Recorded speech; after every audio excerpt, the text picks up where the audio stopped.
지금 우리가 살아가는 세상은 어떻게 만들어졌을까요? 왜 우리는 세금을 내고 어떤 사람은 왜 더 많은 것을 가질까요? 모든 역사는 계급 투쟁의 역사입니다.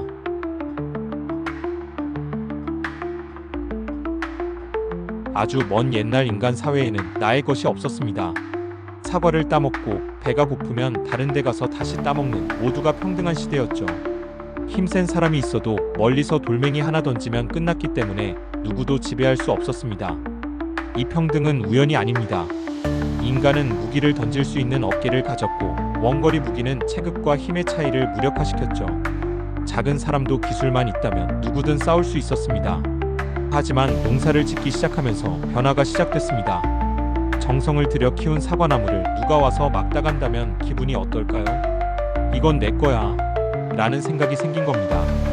프랑스 철학자 루소는 울타리를 치고 여긴 내 땅이야 라고 처음 말한 사람이 문명을 시작했다고 했습니다.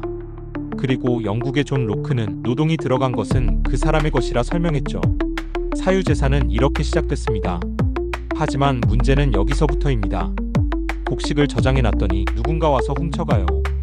그래서 사람들은 누군가에게 부탁합니다. 내 곡식 좀 지켜줘. 그게 군인의 시작이었습니다. 곡식을 나눠줄 때 누구는 더 받고 누구는 덜 받으면 싸움이 나죠. 이걸 조정하는 사람이 필요했고 그게 사제 계급의 시작이었습니다. 군인과 사제, 이들은 권력을 잡기 시작합니다.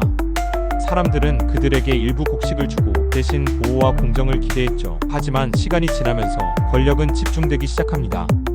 권력을 가진 사람은 농사를 짓지 않아도 배불리 먹었고 그들은 자신들의 자식에게 권력을 물려줬습니다. 영국의 학자 액턴경은 이렇게 말했습니다. 절대적인 권력은 절대적으로 부패한다. 사람들은 점점 가난해졌습니다. 프랑스의 장바티스트 콜베르는 세금을 이렇게 말했습니다. 거위가 비명을 덜 지르게 하면서 깃털을 최대한 많이 뽑는 기술이라고요. 세금은 늘어났고 사람들은 더 이상 참지 못했습니다. 그리고 결국 혁명이 일어납니다. 영국의 청교도 혁명은 국왕의 무분별한 세금과 전쟁 때문에, 미국 독립혁명은 대표 없는 곳에 세금 없다는 구호를 외치며, 프랑스 혁명은 굶주림과 부당한 세금으로 왕의 목이 날아갔습니다. 사람들은 혁명을 통해 왕정이 아닌 국민이 대표를 뽑는 공화정을 세웠습니다.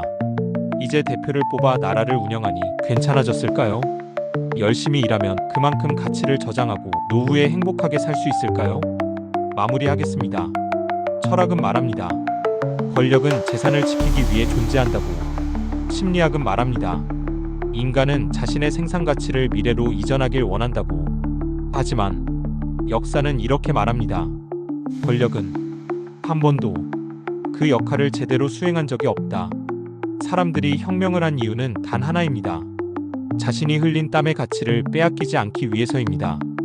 지금 우리는 얼마나 사유재산을 지킬 수 있나요? 그리고 미래를 위한 가치를 안전하게 저장하고 계신가요? 우리는 지금 진짜 자유를 누리고 있는 걸까요? BTC 모아였습니다.